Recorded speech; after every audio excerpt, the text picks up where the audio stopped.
On my daughter's wedding day, her cocky groom introduced me to his boss as an unemployed loser. The room fell silent when his boss smiled, patted me on the shoulder, and said, "Good to see you, partner." Then he turned to the groom with a chilling, "You're fired." The groom was speechless with shock. Before we continue, please subscribe to the channel and write in the comments what time it is where you are now. The waiter led us to a corner table at Lakeview Grill, and I watched Derek Harrington smooth his tie before sitting down. Nancy beamed at both of us, her engagement ring catching the soft restaurant lighting. "So, Mr. Wood," Derek began, not waiting for our drinks to arrive, "Nancy tells me you're between opportunities right now." I blinked. Between opportunities. The phrase hung in the air like expensive cologne, overwhelming and unnecessary. "I'm retired," I said simply, unfolding my napkin. Derek's smile widened, the kind that didn't reach his eyes. "Right, of course. Well, I work at Technova Innovations, leading AI solutions company in the Midwest. I'm senior manager of corporate sales." "Sounds impressive." I kept my voice neutral. "How long have you been there?" 3 years now. I've increased my department's sales by 40%. Derek leaned back, clearly expecting admiration. "What field were you in, Mr. Wood?" "Nothing special, really, just business." Nancy touched Derek's arm gently.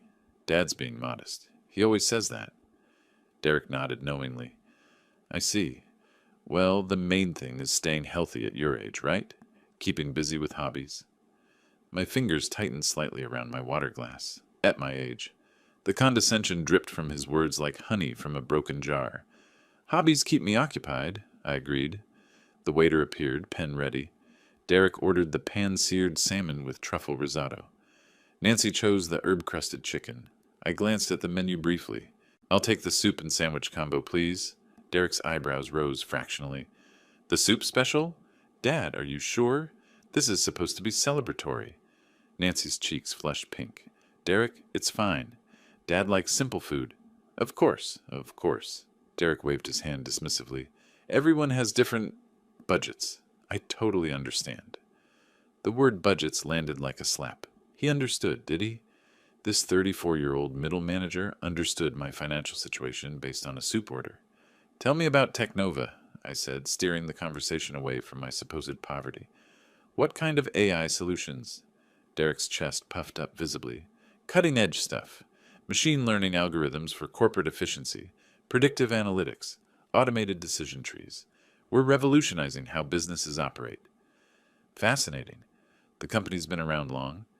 "About 30 years, but they really took off in the last decade. Before that, probably just another garage startup, you know? Now we're pulling in serious revenue." Derek cut into his salmon with surgical precision. "I'm actually on track for a promotion to department director, maybe even regional manager after that." Nancy smiled proudly. "Derek's incredibly driven. He works 60-hour weeks sometimes." 60 hours? I raised an eyebrow. "That's dedication. Success requires sacrifice, Mr. Wood. That's something my generation understands." Derek's tone suggested my generation understood very little. The business world moves fast now. You have to adapt or get left behind. I took a spoonful of my soup, surprisingly good tomato bisque. "Change can be challenging." "Exactly. That's why I stay current with industry trends, attend seminars, network constantly. It's not enough to just coast through life anymore." Derek gestured with his fork. "People your age, no offense, sometimes get stuck in old patterns. The world's different now." Nancy shifted uncomfortably. "Derek means things have evolved since Dad's time." "Right. Evolution." I nodded slowly. "Survival of the fittest and all that." Derek missed the edge in my voice entirely. "Precisely. Companies like Technova reward innovation and results. Old school thinking doesn't cut it anymore. We need fresh perspectives, aggressive strategies." "And you provide those?" "Absolutely. My department's numbers speak for themselves. 40% growth doesn't happen by accident." Derek leaned forward conspiratorially. "Between you and me, some of the older employees there are, well, let's say they're not keeping up. Dead weight, if you're honest about it." "Dead weight." I filed that phrase away carefully. "The older employees must have experience, though," I suggested mildly. Derek shrugged. Experience without adaptation is just stagnation. The company would probably be better off replacing half the senior staff with hungry young talent. Nancy laughed nervously. Derek's very passionate about efficiency. Passion drives results, Derek continued, warming to his theme. That's what separates winners from... He glanced at my soup bowl. Well, from people who settle for less. The insult hung between us like smoke. People who settle for less. People like me, apparently. The unemployed old man ordering soup while his daughter's successful fiancé enjoyed truffle risotto. I set down my spoon deliberately. The metal clinked against ceramic with surprising sharpness. Settling can be a choice, I said quietly. Derek didn't hear the warning in my tone. He was too busy savoring his victory over the pathetic old man across the table. Derek wiped his mouth with his napkin, clearly energized by what he perceived as my surrender. The salmon on his plate was barely half finished, but he'd already moved into full lecture mode. You know what, Mr. Wood? I respect that you're trying to stay positive about your situation. His voice carried that particular tone people use when talking to children or the elderly. But have you considered consulting? With your experience, there might be opportunities. Experience is interesting, I replied carefully. Sometimes it teaches you to stay quiet and observe. But you can't just observe forever. Derek's enthusiasm bordered on aggressive. You have to move forward. Take action. I mean, look at me. I plan to become department director within a year, regional manager within 3. You have to set goals, create timelines. Nancy nodded encouragingly. Derek's very goal-oriented. Goals are important, I agreed, though sometimes the most important ones aren't obvious to outsiders. Derek completely missed the implication. Exactly. That's why you need to put yourself out there. Network, meet people, let them know you're available.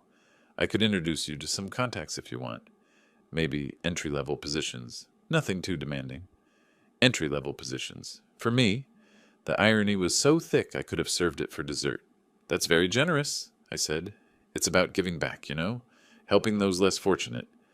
Derek's voice dripped with magnanimity. Successful people have a responsibility to lift others up.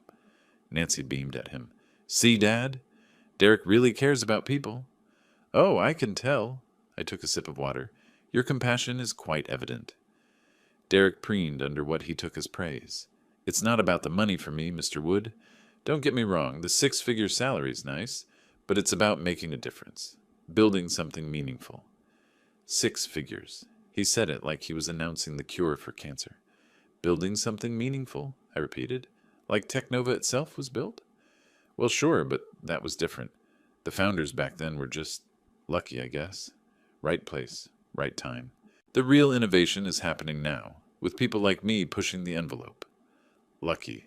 30 years of 18-hour days, missed family dinners, and constant financial stress reduced to luck. The founders were lucky, I said slowly. Had to be. I mean, what did they really know about AI back then? The technology barely existed. They probably just stumbled into success. Derek laughed, the sound grating against my ears. Now we're the ones doing the real work, turning their accidental success into something professional. Nancy sensed the tension building but misread its source. Dad, Derek just wants to help. He knows the job market is tough for people starting over. Starting over.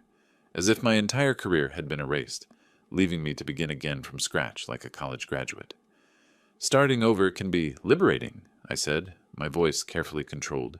It gives you perspective on what really matters. Absolutely, Derek seized on this. That's the attitude you need. Fresh start, new opportunities. You just have to be realistic about your limitations. My limitations. The phrase hung in the air like a challenge. What limitations would those be? I asked quietly. Derek gestured vaguely. Well, age is a factor. Technology moves fast. It's hard for older workers to keep up.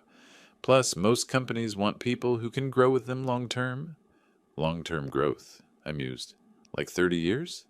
Exactly. See, you're getting it.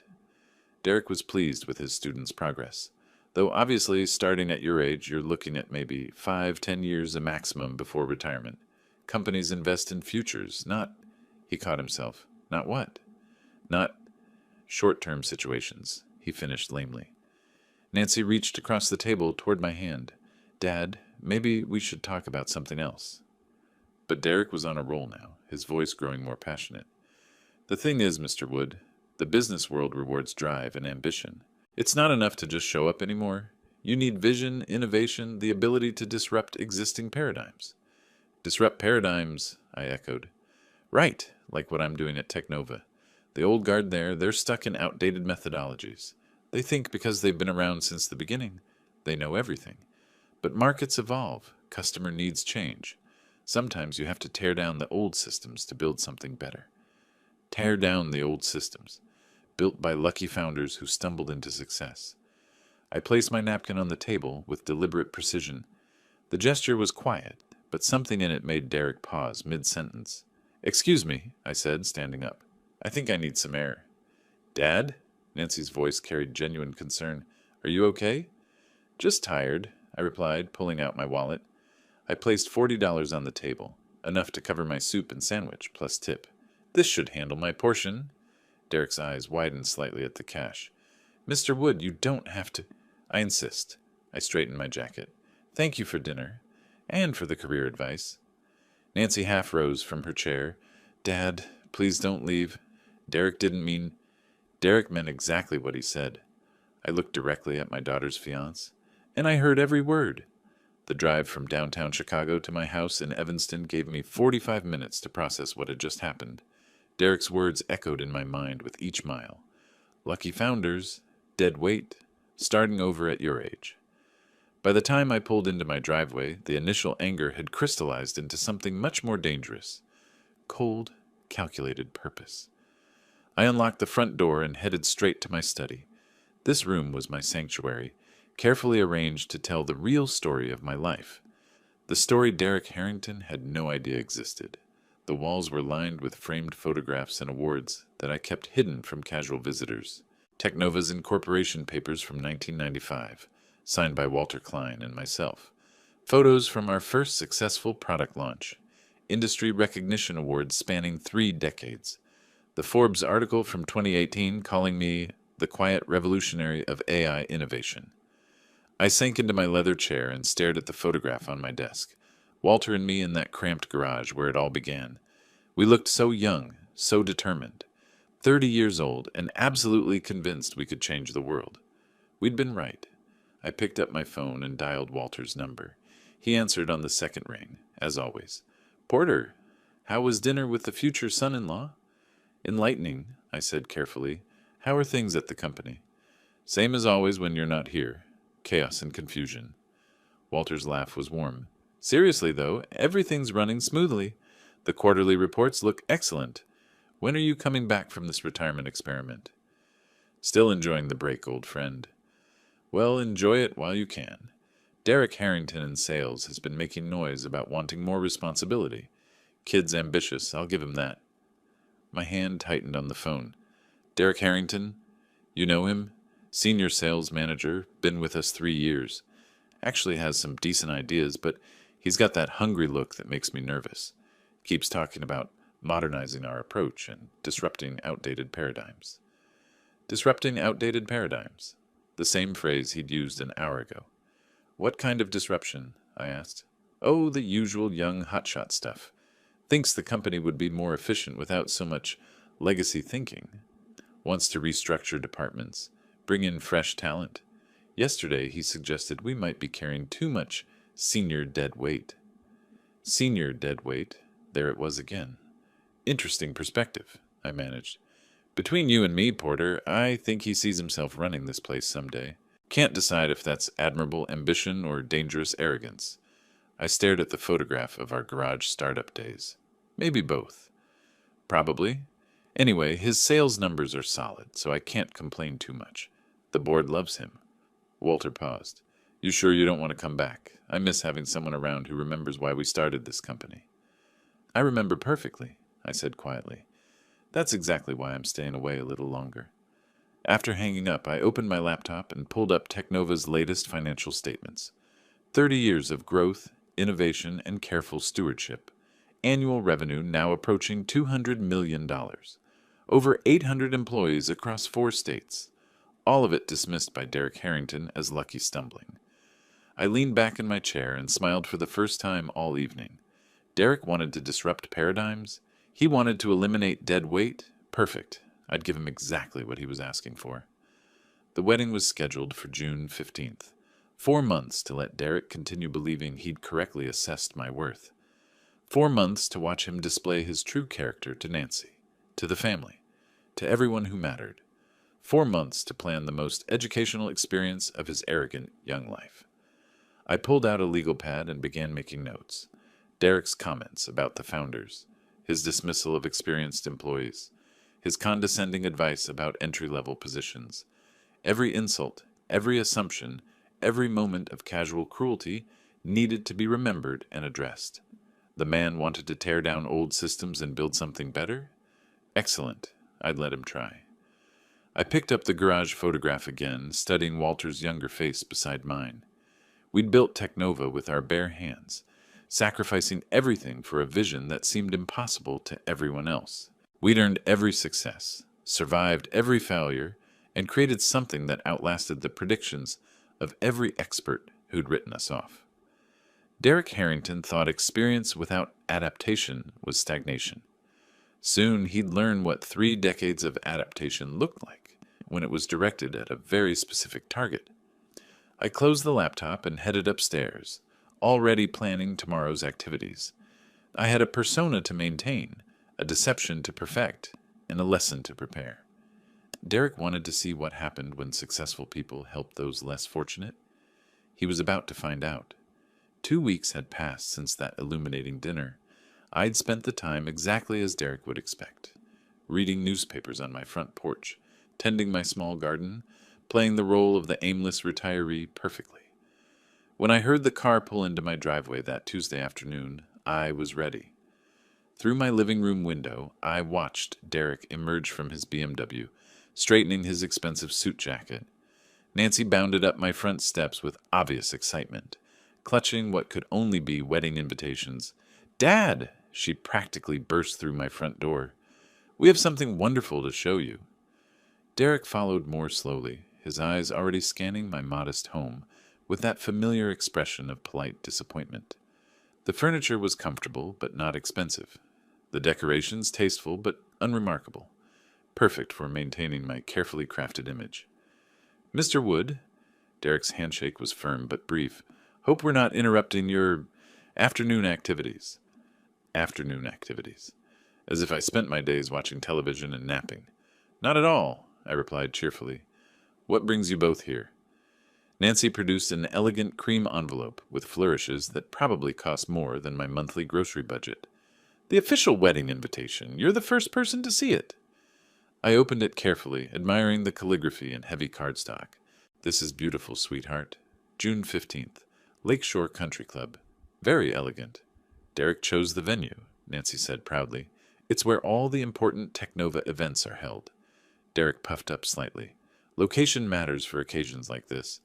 My boss will be attending, along with several board members. I wanted somewhere that reflects," he gestured vaguely at my living room, "professional standards." "Sounds impressive," I said, setting the invitation on my coffee table. "I should probably start thinking about what to wear." This was Derek's moment, and he seized it with enthusiasm. "Actually, Mr. Wood, that's something I wanted to discuss." His tone shifted to what he probably thought was tactful concern. "My boss will be at the wedding, Walter Klein, very influential person in our industry. Perhaps you should dress, how should I put this, more presentably than usual." Nancy shot him a warning look, but Derek was committed to his mission of improving his future father-in-law's appearance. "I have a perfectly good suit," I said mildly. "I'm sure you do, but—" Derek's eyes swept over my casual slacks and cardigan. "Walter expects a certain level of sophistication from the families of his employees. First impressions matter enormously in business." Walter expects sophistication. If only Derek knew that Walter and I had been splitting pizza and working 20-hour days when sophistication meant remembering to wear matching socks. "Don't worry, son," I replied with what I hoped was reassuring simplicity. "I know how to handle bosses." Derek's expression suggested he doubted this claim entirely. "Walter Klein is a very influential person in our industry, Mr. Wood.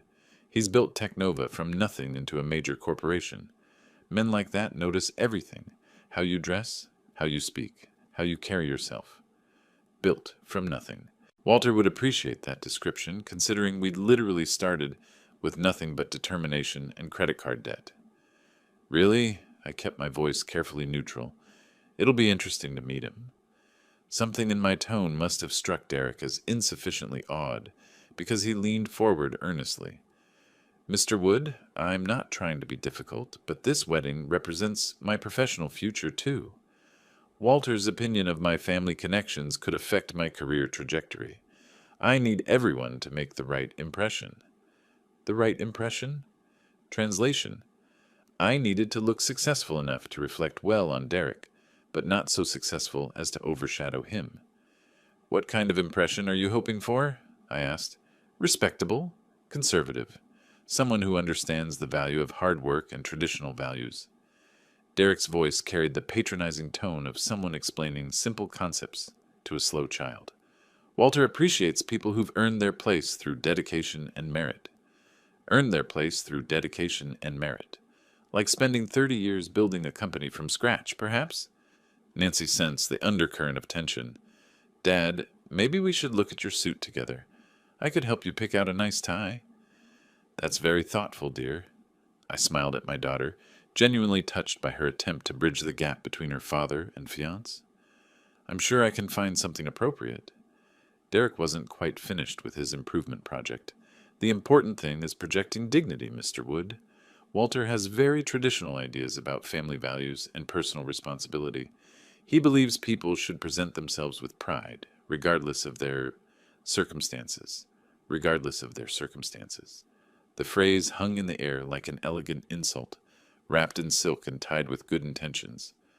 I understand completely, I said. Personal presentation says a lot about character. Exactly, Derek beamed, pleased that his lesson had been absorbed. Character matters more than bank accounts to men like Walter. He can spot authentic quality from across a room. Authentic quality. Walter certainly could spot it. We'd been recognizing it in each other for 30 years. Nancy suggested we move to the garden, claiming she wanted to show Derek my tomato plants. Nancy led me through the sliding glass door into my small backyard garden, leaving Derek inside studying the wedding seating charts she'd conveniently left on my dining table. The afternoon sun cast long shadows across the neat rows of vegetables I'd been cultivating since retirement. Dad? Nancy's voice carried a weight I hadn't heard since she was 16, and trying to explain why she'd borrowed my car without permission. What are you planning? I settled onto the wooden bench I'd built last summer, gesturing for her to join me. Planning, just trying to be a good host to my future son-in-law. Don't. Nancy sat down but turned to face me directly. I've known you my entire life. You're up to something, and it involves Derek, and I need to know what it is. Through the glass door, I could see Derek hunched over the seating charts, probably calculating the optimal positioning relative to Walter's table. The irony was almost too perfect. Sweetheart, sometimes people need time to show their true nature. What does that mean? Nancy's voice sharpened with frustration. Why won't you tell Derek the truth about Technova? Why are you letting him think you're some unemployed old man who needs career advice? There it was. My daughter was far more perceptive than Derek gave her credit for. You know about Technova? I asked carefully. I've always known, Dad. Maybe not the details, but I knew you didn't just work there. You helped create it. Those photographs in your study. The awards you think I don't notice. The way Walter talks about you when he calls. Nancy's eyes were bright with unshed tears. Why are you lying to the man I'm going to marry? I reached over and took her hand. Her engagement ring caught the sunlight, throwing tiny rainbows across the garden dirt. I'm not lying, Nancy. I'm just not volunteering information. That's the same thing, is it? I squeezed her fingers gently. Has Derek asked about my background? Really asked? With genuine curiosity about who I am as a person? Nancy opened her mouth to argue, then closed it. We both knew Derek had made assumptions based on my appearance and current lifestyle, never bothering to dig deeper. But this isn't fair. Nancy's voice cracked slightly. He doesn't know he's being tested. Life isn't fair, sweetheart. People judge each other every day based on surface impressions. The question is, What kind of person does Derek become when he thinks he has the upper hand? Through the glass, Derek was now pacing while talking on his phone, probably updating someone about his boss attending the wedding. His gestures were animated, self-important. You saw how he treated me at dinner, I continued quietly. The condescension, the unsolicited advice, the casual dismissal of anyone he perceives as unsuccessful. Is that the man you want to spend your life with? Nancy was quiet for a long moment, watching Derek through the window. He's not always like that. When we're alone, he's different, kinder. I'm sure he is. But character isn't what we do when it's easy, Nancy. It's what we do when we think nobody important is watching. So you're preparing some kind of lesson for him? Nancy's voice mixed concern with reluctant curiosity. What happens at the wedding when he finds out? I smiled, feeling the familiar satisfaction of a well-laid plan. He gets to learn that assumptions can be dangerous, that treating people with respect isn't about their bank balance or job title, that kindness shouldn't be conditional on social status. And if he doesn't learn, if he gets angry or embarrassed, then you'll know exactly who you're marrying. I turned to look at my daughter directly. Nancy, I'm not trying to sabotage your happiness. I'm trying to protect it. Better to see his true character now than discover it 5 years into marriage. Nancy stared at her hands, turning the engagement ring slowly around her finger. You want me to keep this secret until the wedding? I want you to watch, really watch how Derek treats people he thinks are beneath him. Watch how he talks about Walter, about success, about what makes someone worthy of respect. I paused, and then decide for yourself what kind of life you want. What if I decide Derek is exactly who I thought he was? Then I'll dance at your wedding and welcome him to the family with genuine joy. I meant every word. But Nancy, make sure you're seeing him clearly, not just seeing what you hope is there. Nancy stood up, brushing dirt from her jeans. Through the glass, Derek was ending his phone call, looking around for us with mild impatience. He's going to hate you when he finds out, she said quietly. Probably. The question is, will he hate himself for how he's treated me? Nancy looked at me for a long moment, wrestling with loyalties and uncertainties. Finally, she nodded slowly. Okay, Dad, I'll keep your secret. But promise me you're not doing this just for revenge. I promise you, sweetheart. Everything I'm doing is because I love you. Derek appeared at the sliding door, tapping his watch. Nancy, we should probably head out soon. I have a conference call with the West Coast team in an hour. Coming, Nancy called back, then looked at me one more time. Just be gentle with him, okay? Whatever you're planning. I stood up and kissed her forehead. Gentle lessons are rarely the ones that stick. The months between March and June passed in a carefully orchestrated dance of preparation. While Derek continued his condescending check-ins and Nancy maintained our agreed-upon silence, I methodically arranged every detail of the most educational wedding gift of Derek's young life. 3 days before the wedding, I stood in Armando's custom tailoring on Michigan Avenue, studying myself in the three-way mirror. The charcoal gray suit was impeccably cut, but deliberately understated, expensive enough to command respect, conservative enough to avoid suspicion. The fit is perfect, Mr. Wood, Armando said, adjusting the jacket's shoulders with practiced precision. This suit will emphasize your dignity without screaming about price tags. That's exactly the point, I replied, admiring how the subtle pinstripes caught the light. The important thing is that it says the right things without words. Ah, you understand elegance. Armando smiled approvingly. True quality speaks in whispers, not shouts. 2 days before the wedding, I visited Cartwright and Associates jewelry store in the Gold Coast district. The sales associate, a sharp woman in her 40s, spread several options across black velvet. These Technova logo cufflinks are quite striking, she said, holding up a pair of platinum pieces with the company's distinctive diamond chip T. Custom ordered, I assume. A small commemorative piece, I said, fastening them to my shirt cuffs. They caught the store's lighting beautifully, subtle enough to appear understated, distinctive enough for Walter to recognize immediately. Excellent choice. They suggest success without ostentation. The day before the wedding, I met with Jonathan Pierce, my private banker at First National. His corner office overlooked Lake Michigan, floor-to-ceiling windows framing the endless blue horizon. Such a substantial amount for a wedding gift? Jonathan raised his eyebrows as he reviewed the transfer documents. Are you absolutely certain about this figure, Porter? This is a very special occasion, I replied, signing the authorization with deliberate strokes.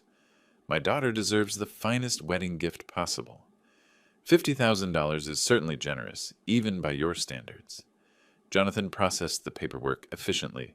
Cash or certified check? Certified check. I want the amount clearly visible when it's presented. That evening, I walked along the Lake Michigan shoreline, my usual route for serious thinking.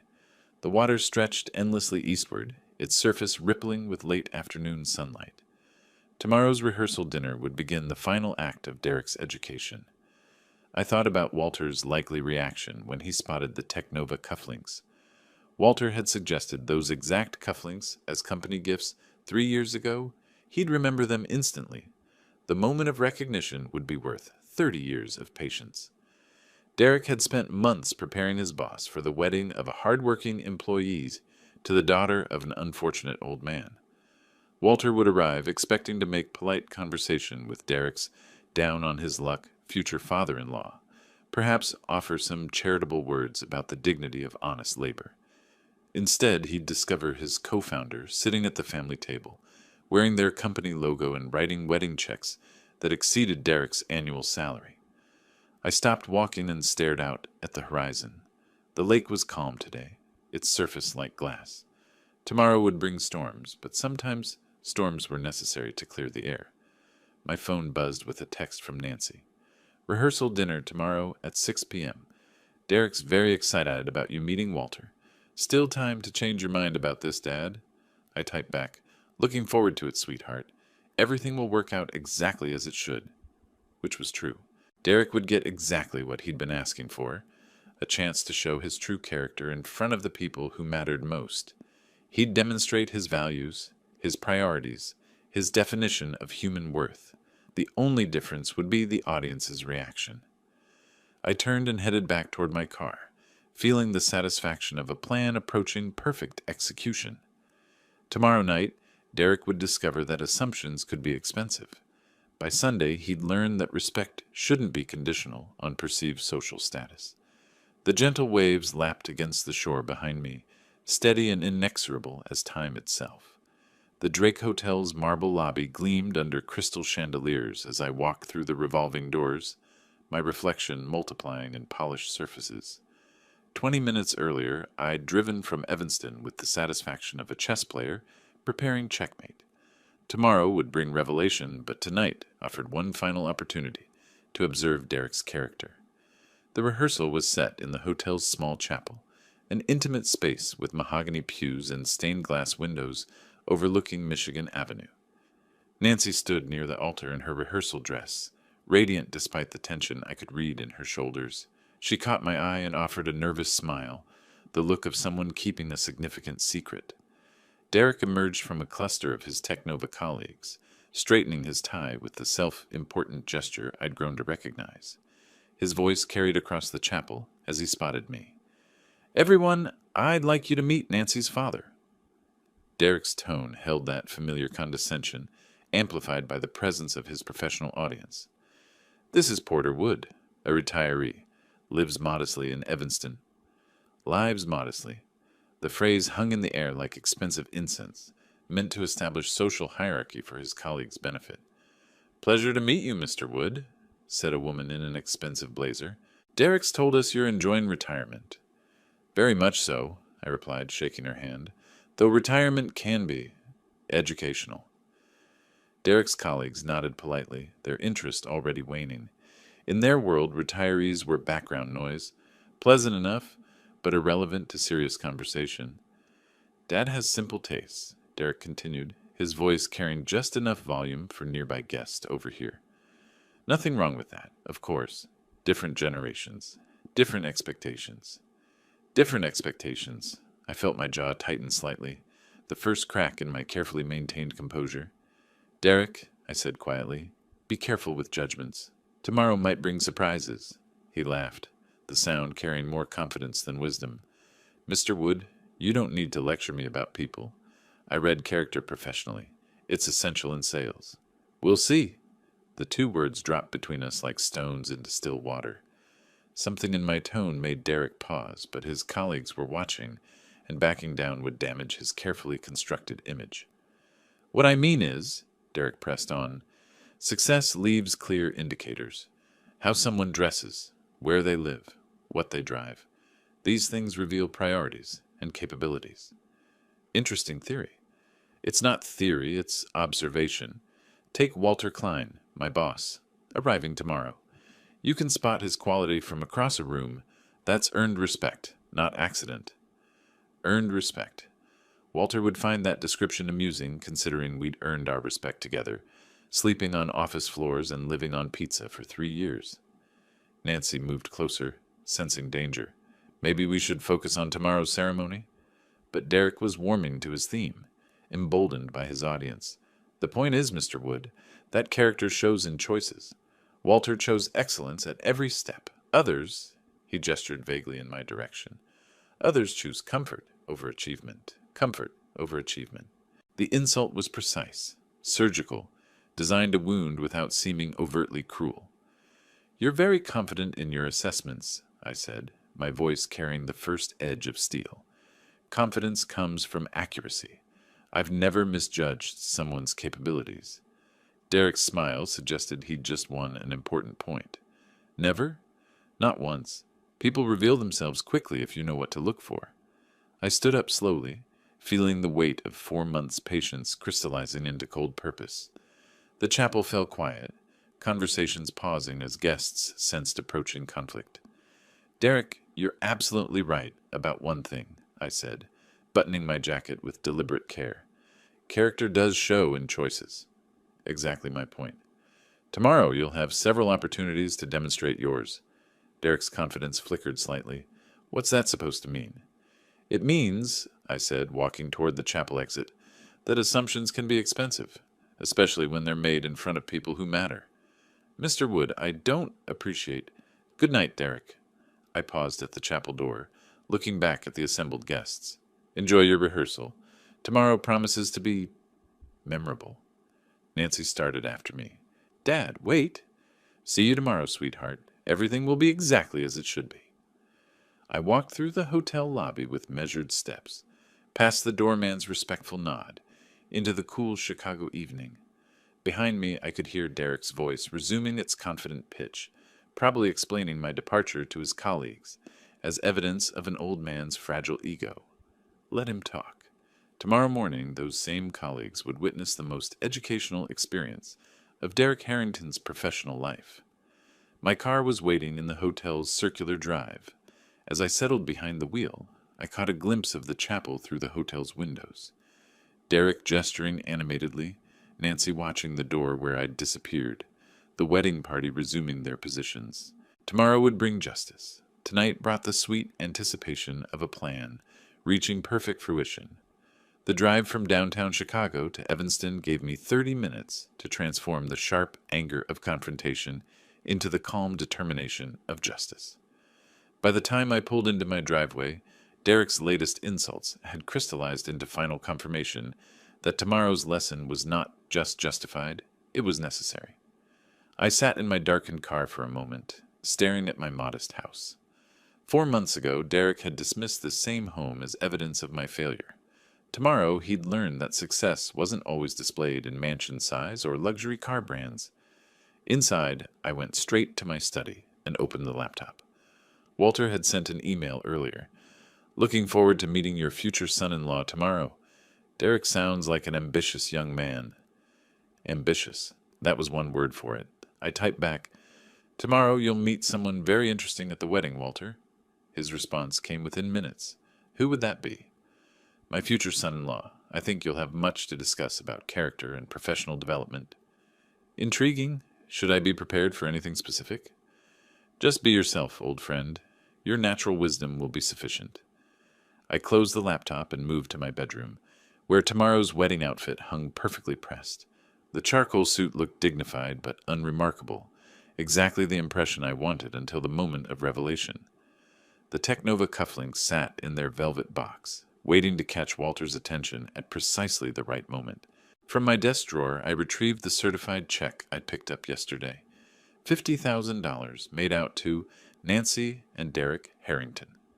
The amount was carefully chosen, generous enough to demonstrate substantial wealth, large enough to shock Derek's presumptions about my modest circumstances. I thought about tonight's rehearsal, Derek's confident declaration that he'd never misjudged someone's capabilities. The arrogance had been breathtaking, even by his standards. But it was perfect. Tomorrow's humiliation would be complete, precisely because his confidence was so absolute. My phone buzzed with a text from Nancy. "Dad, are you okay? Derek feels bad about tonight." I typed back. "Derek feels exactly what he should feel. Tomorrow will clarify everything for everyone. I'm worried about what you're planning. Don't worry, sweetheart. Justice is rarely as harsh as people fear." She didn't respond, probably wrestling with the same conflicted loyalties that had troubled her since our garden conversation. Part of her wanted to warn Derek, to soften tomorrow's blow, but a larger part understood that some lessons could only be learned through experience. I walked to my study window and looked out at the quiet street. My neighbors were settling in for the evening, reading, watching television, living the comfortable, retired lives Derek imagined were my only option. None of them knew that tomorrow would bring the most satisfying moment of my professional life. Walter's confusion had been perfect. He genuinely had no idea what awaited him at the wedding. When he spotted the Technova cufflinks, when Derek introduced me as Nancy's unemployed father, when the moment of recognition finally came, Walter's expression would be worth 30 years of partnership. I reviewed Derek's behavior one final time. The restaurant condescension, the career advice, the dismissal of dead weight. Employees, tonight's lecture about character revealing itself through choices. Every insult had been carefully catalogued, every assumption documented. Tomorrow, Derek would discover that character did indeed reveal itself through choices, and his choices had revealed far more than he intended. I prepared for bed with the methodical calm of a surgeon before a complex operation. Everything was ready. The suit, the cufflinks, the check, the perfect venue with Derek's boss and colleagues as witnesses. Nancy knew enough to stay out of the way when the moment came. As I turned off the bedside lamp, I felt the deep satisfaction of a plan approaching flawless execution. Derek had spent months demonstrating his values, his priorities, his definition of human worth. Tomorrow, he'd learn that assumptions about success could be extremely costly, especially when those assumptions were made in front of the people who actually controlled his professional future. Sleep came easily, filled with dreams of justice finally served. The morning of June 15th dawned crisp and clear, Chicago's skyline gleaming under perfect wedding weather. I dressed with the careful attention of an actor preparing for his most important performance, fastening the Technova cufflinks with particular satisfaction. Today, these small platinum symbols would speak louder than any words. The Drake Hotel buzzed with wedding activity when I arrived at noon. Nancy was upstairs in the bridal suite, probably managing her nervous energy with final dress adjustments. I made my way to the small chapel where guests were beginning to gather. Walter stood near the front, distinguished in his navy suit, scanning the assembled crowd with the curious interest of someone meeting his employee's new family. He spotted me across the chapel and nodded politely, a stranger acknowledging another stranger at a mutual acquaintance's wedding. Derek emerged from a side room, resplendent in his formal wear, his confidence radiating like expensive cologne. He was scanning the crowd too, probably ensuring Walter had the best possible view of the ceremony. When his eyes met mine, I saw a flicker of uncertainty, last night's confrontation still echoing. "Mr. Wood?" Derek approached with forced joviality. "Glad you decided to come after our discussion last night." "Wouldn't miss it for the world," I replied. "This promises to be unforgettable." Derek's smile tightened slightly, but he was too focused on today's performance to dwell on cryptic warnings. His colleagues from Technova had claimed seats in the third row, perfect witnesses for whatever was about to unfold. The processional music began, and I took my position near the chapel entrance. Nancy appeared at the top of the aisle, radiant in her grandmother's restored wedding dress, her face glowing with nervous joy. She tucked her arm through mine, and for a moment The elaborate revenge plot faded into simple paternal pride. "You look beautiful, sweetheart," I whispered as we began our walk. "Thank you, Dad." Her voice carried a tremor of emotion and anticipation. "For everything." We moved down the aisle at the traditional measured pace, guests rising in respectful acknowledgement.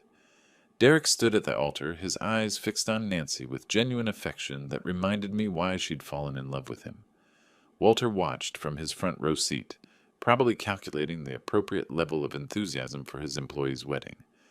The officiant, a distinguished man in formal robes, raised his hands as we reached the altar. "Who gives this woman in marriage?"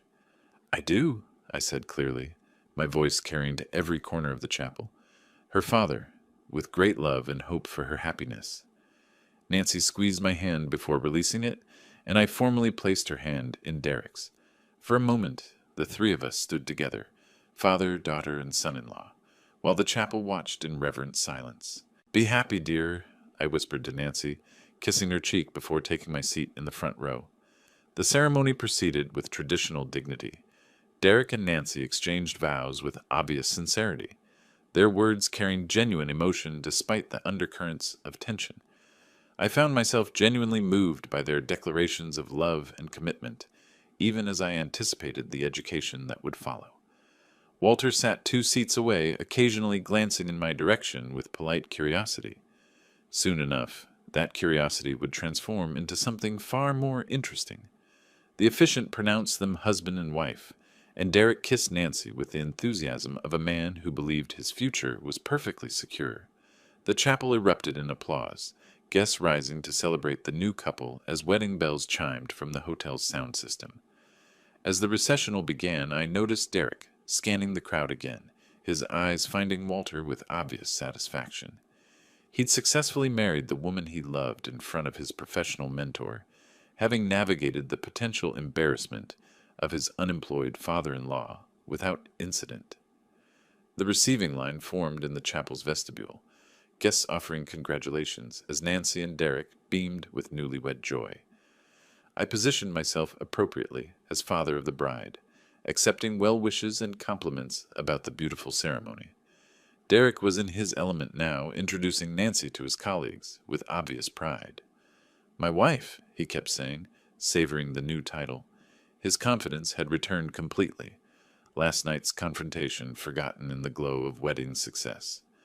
Through the crowd, I saw Walter approaching the receiving line, probably preparing to offer appropriate congratulations to his employee's new family. The moment I'd been orchestrating for 4 months was finally at hand. Derek spotted Walter's approach and straightened unconsciously, the ambitious employee preparing to impress his boss one final time. The hotel's banquet hall sparkled under crystal chandeliers, transformed into an elegant reception space during the 2 hours between ceremony and celebration. Guests mingled with champagne glasses, their conversations mixing with soft jazz from the hotel's string quartet. I positioned myself near the bar, watching Derek work the room with practiced enthusiasm. Walter stood by the floor-to-ceiling windows overlooking Lake Michigan, his distinguished profile outlined against the afternoon sunlight. He'd spent the ceremony observing politely, probably calculating the appropriate level of engagement with his employee's new family. Soon that calculation would become irrelevant. Derek approached Walter with the calculated confidence of an ambitious subordinate, Nancy's hand tucked proudly through his arm. This was his moment, introducing his beautiful new wife to the man who controlled his professional future, while demonstrating his superior social connections. "Mr. Klein," Derek's voice carried perfectly across the reception noise, "I'd like you to meet my wife, Nancy, and her father." I moved closer, timing my approach with the precision of a watchmaker. 4 months of patience were about to pay dividends that would compound for years. Walter turned with polite interest, extending his hand to Nancy. "Congratulations, my dear. Derek speaks of you constantly." "Thank you, Mr. Klein. Derek admires you tremendously." Derek beamed at this exchange, his chest visibly swelling with pride. Then he gestured toward me with casual condescension. "And this is my father-in-law, Porter Wood." Derek's tone shifted subtly, carrying just enough dismissal to establish hierarchy. He's an unemployed retiree, Lives modestly in Evanston. The words hung in the air like expensive perfume, obvious to everyone within hearing distance. Several of Derek's colleagues had drifted closer, probably expecting another demonstration of their rising star's social superiority. Walter's head turned toward me slowly, his executive-trained composure slipping for just a moment. His eyes found my face, then dropped immediately to my cufflinks. The Technova logo caught the chandelier, light perfectly, platinum and diamonds spelling out 30 years of partnership. Porter, Walter's voice carried genuine shock. Porter Wood? Derek blinked, clearly not expecting this level of recognition. You know him? Know him? Walter's voice rose slightly, drawing attention from nearby conversations. Porter, what in blazes are you doing here? Attending my daughter's wedding, I replied calmly, extending my hand. Good to see you, Walter. You look well. Derek's face cycled through confusion, suspicion, and growing alarm. Mr. Klein, I think there might be some mistake. This is just Nancy's father. He's unemployed. Walter stared at Derek as if he'd just announced his intention to become a professional circus performer. Unemployed? Derek, this is Porter Wood, co-founder of Technova Innovations, my business partner for 30 years. The words hit Derek like physical blows. I watched his face transform from confident superiority to dawning horror, his mouth opening and closing without sound. Around us, conversations had stopped entirely, wedding guests sensing drama more compelling than small talk. Partner? Derek's voice cracked slightly. That's impossible. He's just what? Walter's tone had shifted from surprise to something considerably less friendly. Just the man who built our company from nothing? Just the genius who created half our core technologies? Just my closest friend and business colleague? Derek turned to stare at me, his face pale beneath his wedding tan. You're really? Co-founder and primary shareholder of Technova Innovations, I confirmed quietly. The company where you've spent 3 years explaining to me how business really works. Nancy moved closer to Derek, her face a mixture of sympathy and anxiety. She'd known this moment was coming, but couldn't have prepared for the public devastation written across her new husband's features. Walter's executive instincts were kicking in now, his voice carrying the authority of someone accustomed to difficult personnel decisions. Derek, exactly what have you been saying to my business partner? Derek's mouth worked soundlessly, his confident wedding day persona crumbling like expensive paper in rain. The colleagues who'd been impressed by his networking skills were now witnessing the most spectacular professional implosion in Technova's 30-year history. I didn't know, Derek finally managed, his voice barely above a whisper. He never told me. Walter's expression suggested this explanation was entirely insufficient.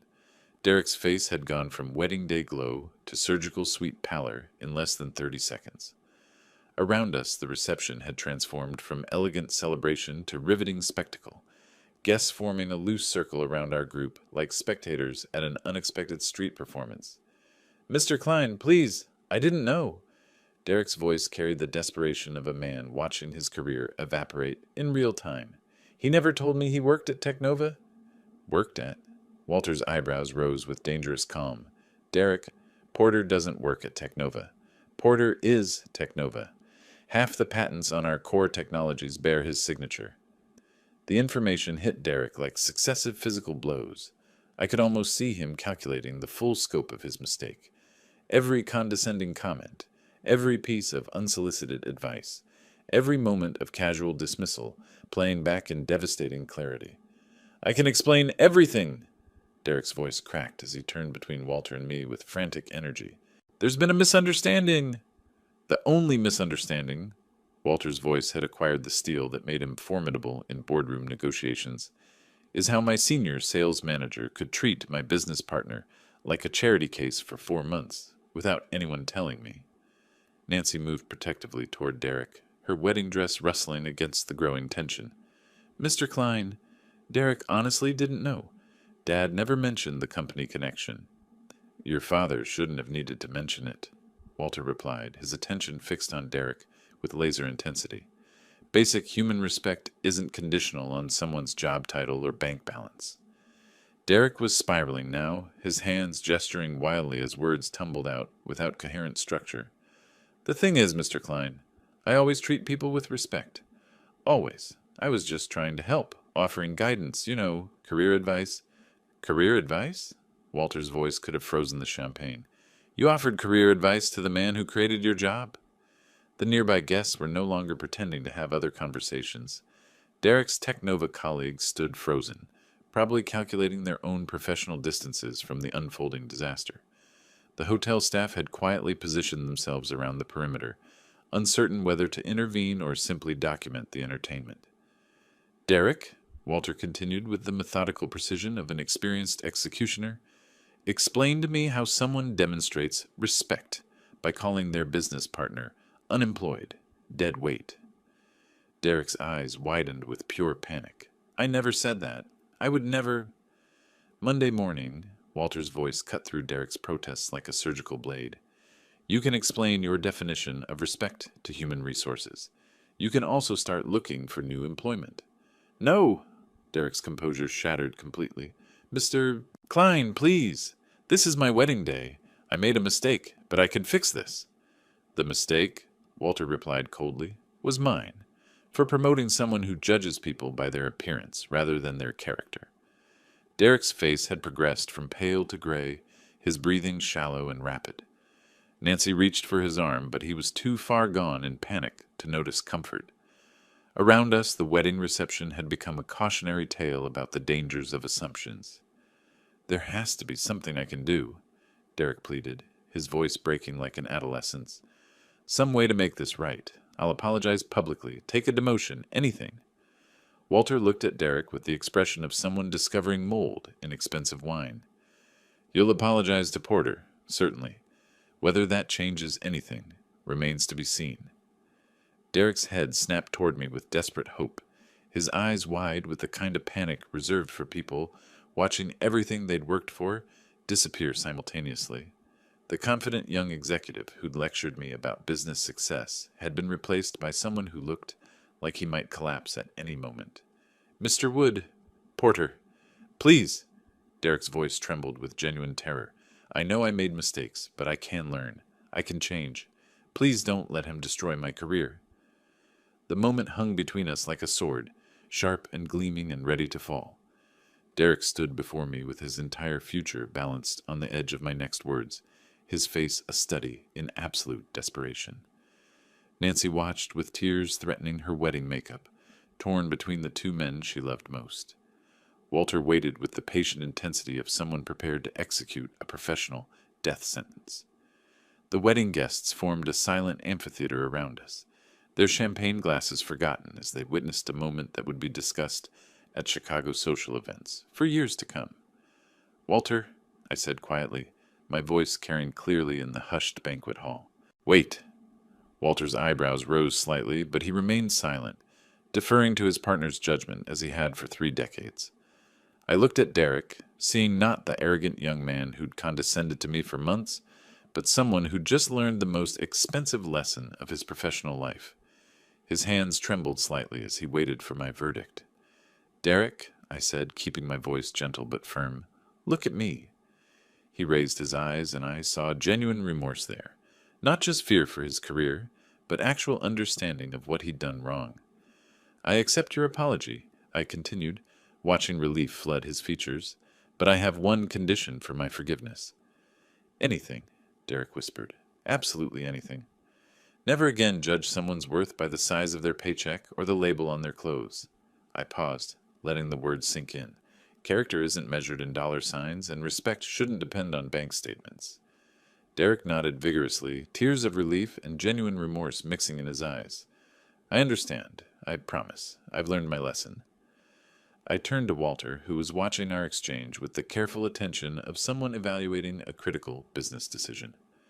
Walter, Derek made assumptions based on incomplete information. We've all done that at various points in our careers. Walter's expression softened slightly, though his executive instincts remained engaged. Are you asking me to overlook 4 months of disrespect toward my business partner? I'm asking you to consider that sometimes the best lessons come from mercy rather than punishment. I placed my hand on Derek's shoulder. Derek has a good track record at the company. His sales numbers speak for themselves. Perhaps this experience will make him a better manager, not just a more careful one. Derek looked between Walter and me with the expression of someone watching his entire future being negotiated by forces beyond his control. Nancy stepped closer, her hand finding Derek's arm in a gesture of support and solidarity. Walter studied Derek for a long moment, his businessman's instincts warring with his respect for his partner's judgment. Finally, he nodded slowly. Derek. Walter's voice carried formal authority, but had lost its sharp edge. You'll keep your position, but you're on probation for 6 months. Any hint of the attitudes Porter described, and you're gone. Understood? Completely, Derek managed, his voice thick with gratitude and exhaustion. Thank you, Mr. Klein. Thank you both. I extended my hand to Derek, and he shook it with the grip of someone sealing a sacred covenant. Welcome to the family, son, I said quietly. Try to remember that everyone deserves respect until they prove otherwise. I will, Derek promised. I absolutely will. Nancy stepped forward and embraced both of us simultaneously, her joy evident despite the traumatic revelation. Around us, the wedding guests began to relax, conversations resuming as the drama resolved into something resembling family harmony. Walter clapped me on the shoulder, his familiar grin returning. 30 years, and you can still surprise me, partner. Retirement keeps life interesting, I replied. The string quartet, sensing the crisis had passed, resumed their gentle melodies. Champagne glasses were raised again, conversations returned to normal wedding topics, and Derek learned that sometimes the most important lessons come wrapped in unexpected packages. As the reception continued around us, I watched Derek interact with other guests, noting the subtle changes in his demeanor. The edge of superiority had been replaced by something that looked remarkably like humility. Sometimes justice served with wisdom tasted sweeter than revenge. If you like this story, please like this video, subscribe to the channel, and share your impressions of this story in the comments. To listen to the next story, click on the box on the left. Thank you for watching.